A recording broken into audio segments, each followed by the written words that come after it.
Selamat berjumpa kembali di channel ini. Video kali ini saya membahas jurnal penyesuaian persediaan barang dagang. Nah, pengertian dari jurnal penyesuaian itu sendiri adalah sebuah jurnal yang disusun di saat terjadinya perubahan saldo dari sebuah akun. Jadi, pencatatan perubahan saldo di dalam akun tersebut akan mencerminkan saldo real atau yang sesuai dengan fakta.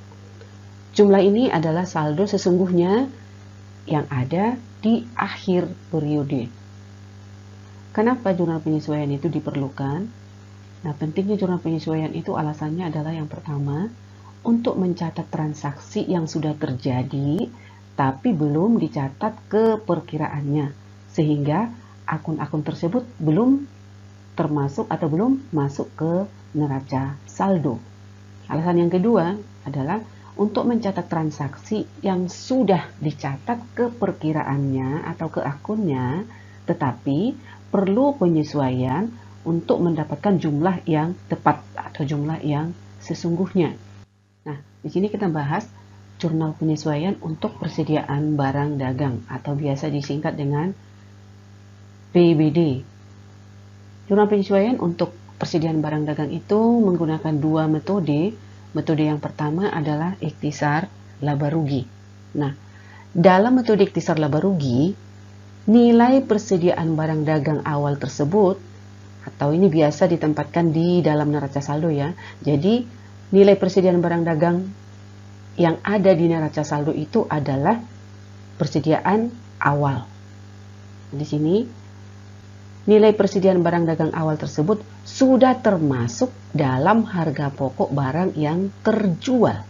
Sehingga pada akhir periode, persediaan barang dagang awal itu harus dipindahkan ke akun ikhtisar laba rugi melalui jurnal penyesuaian, didebet ikhtisar laba rugi, dikredit persediaan barang dagang senilai persediaan barang dagang awal.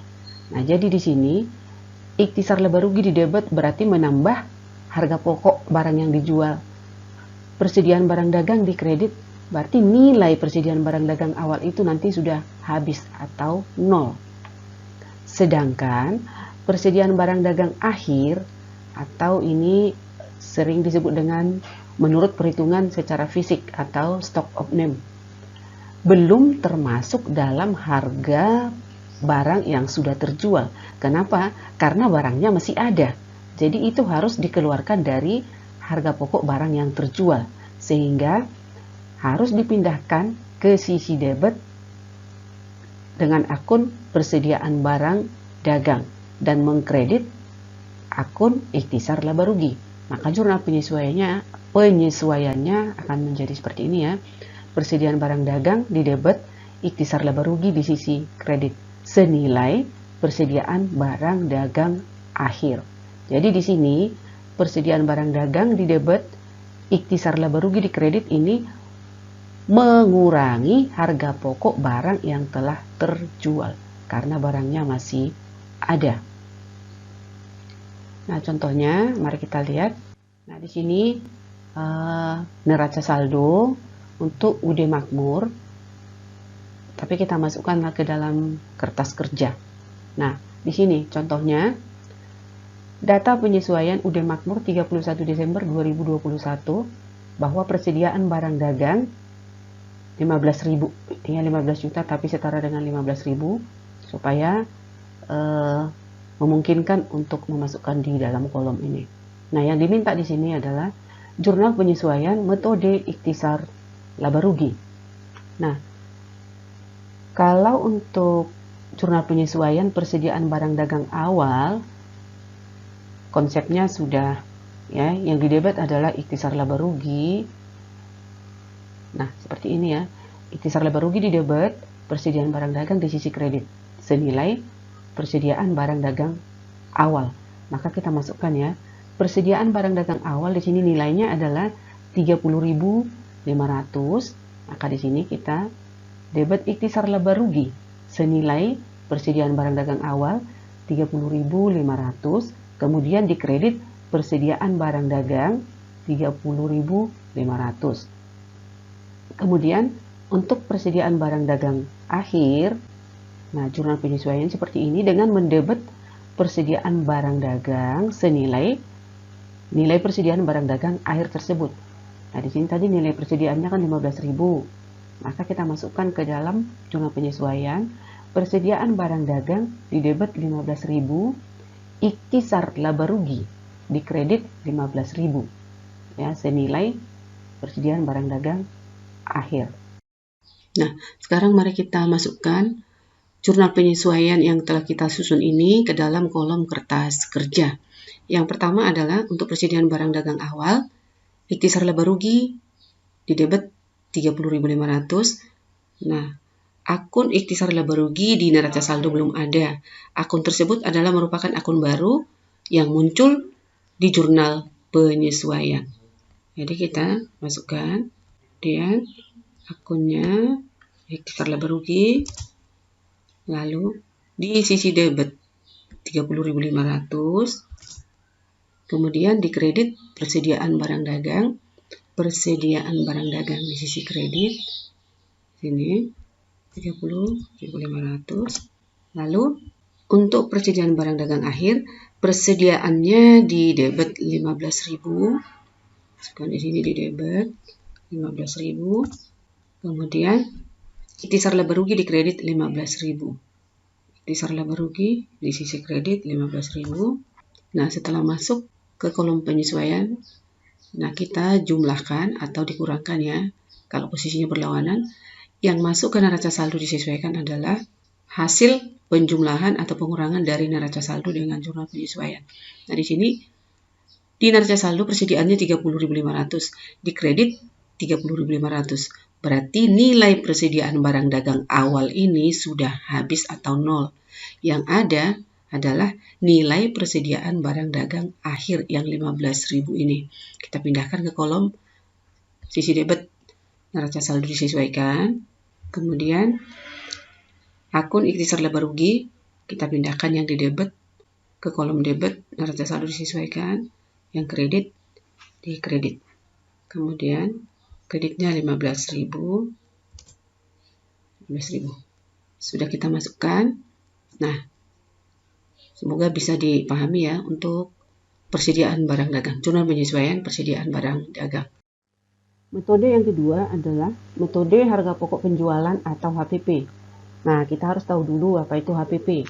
HPP itu adalah jumlah pengeluaran dan beban yang diperkenankan baik secara langsung maupun tidak langsung untuk memperoleh barang tersebut hingga barang itu siap untuk dijual. Atau kalimat sederhananya adalah harga perolehan barang yang dijual, itu ya HPP-nya. Nah, unsur-unsur harga pokok penjualan itu adalah ada 6 akun, yaitu persediaan barang dagang awal, pembelian, biaya angkut pembelian, retur pembelian, potongan pembelian, dan persediaan barang dagang akhir. Nah, akun-akun inilah yang akan dipindahkan ke perkiraan HPP melalui jurnal penyesuaian. Caranya bagaimana? Nah, caranya gampang aja. Jika akun tersebut posisinya di sisi debit, nah kita buat atau kita pindahkan ke sisi kredit. Lalu yang di debitnya adalah HPP. Jumlah HPP di sini adalah jumlah dari akun-akun yang kita kredit tadi, atau yang posisi awalnya di debit kita pindahkan ke kredit.